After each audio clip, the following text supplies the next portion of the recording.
Most of us have heard of Warren Jeffs and the Fundamentalist Church of Jesus Christ of Latter-day Saints, aka the Fields. Many of us watched as the stories from inside the polygamist Mormon community broke and how their horrifically manipulative leader, Warren Jeffs, was brought down.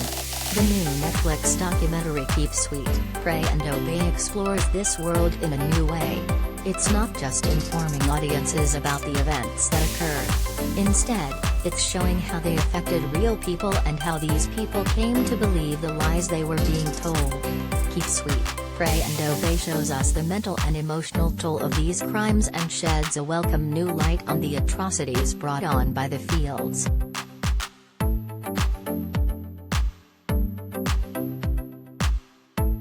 Collider video of the day.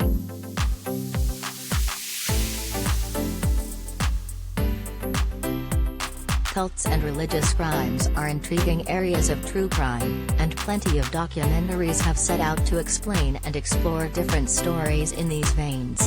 One thing that makes these events so interesting is how far removed they are from most viewers' realities and how total leaders' control over others can be. It's not like other types of true crime that evoke feelings of, that could easily happen to anyone or that could have been me. Rather, it can feel unbelievable for someone who hasn't experienced these crimes to imagine them happening. But, Keep Sweet, Pray and Obey's method of taking viewers through this story makes it clear just how easy it was to get sucked into this world for a child growing up in it.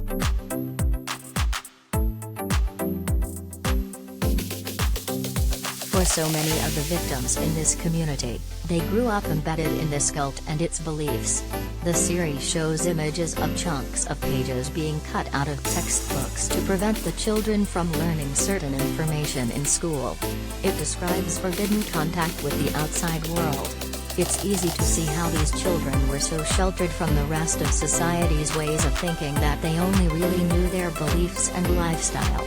They were taught that they were the lucky ones with the opportunity to live in the community that allowed them to abide by the rules of their God.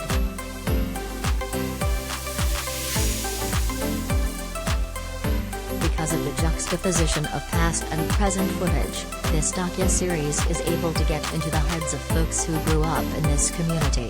It illustrates just how easy it is to be mentally poisoned and manipulated in this way. This not only highlights the bravery of the survivors but also makes the impact of these crimes clear and understandable. This series is, of course, a retelling of the crimes of Warren Jeffs and his cronies. But, it's also a story with protagonists and heroes who have persevered over unfathomable adversity.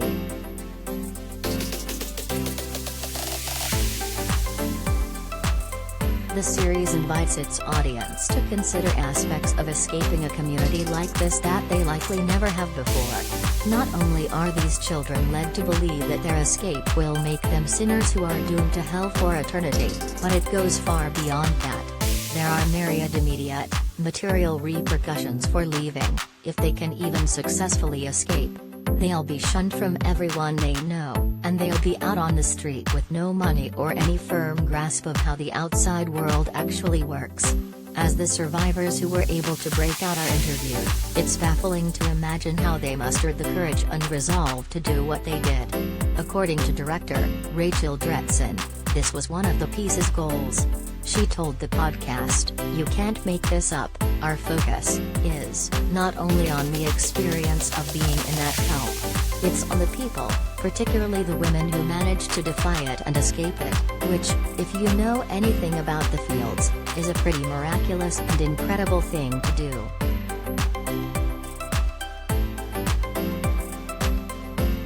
Keep Sweet, Pray and Obey stands out because of how it interviews victims who escape the community and gives them the platform to share their take on things today. This paves a path for us to put ourselves in their shoes. The notion of mass manipulation by leaders is far from being out of our realm of understanding. Viewers have all watched that unfold in real time.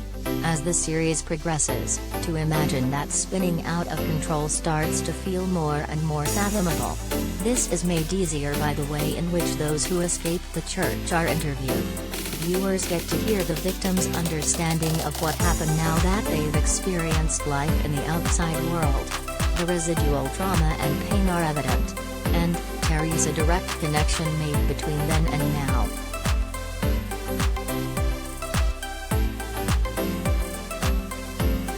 We see photos of former member Elissa Wall as a child getting married to her older cousin.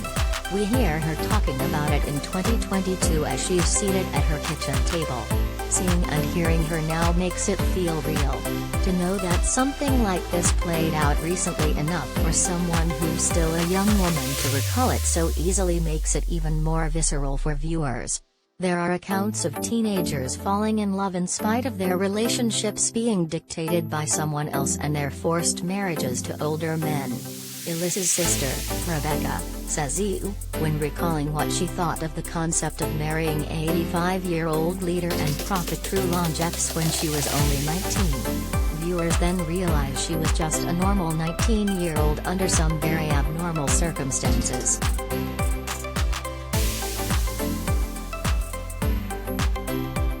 It's clear that what viewers are feeling was just what Rachel Gregson felt upon interviewing these victims. And she made a specific push to convey that message to her audience. She also said, "You can't make this up. I started realizing these women are just like us. They were born into a very different society. But it was really revelatory to realize if I had been born into this society, I would function very similarly to the way they did." To put yourself firmly into someone else's shoes for the duration of a piece allows you to experience it in a uniquely impactful way. The direction of Keep Sweet, Pray and Obey paired with its interviewees gave it the space to take viewers on that kind of ride. In doing so, it achieved a welcome insight into the victims' struggles and how they overcame them.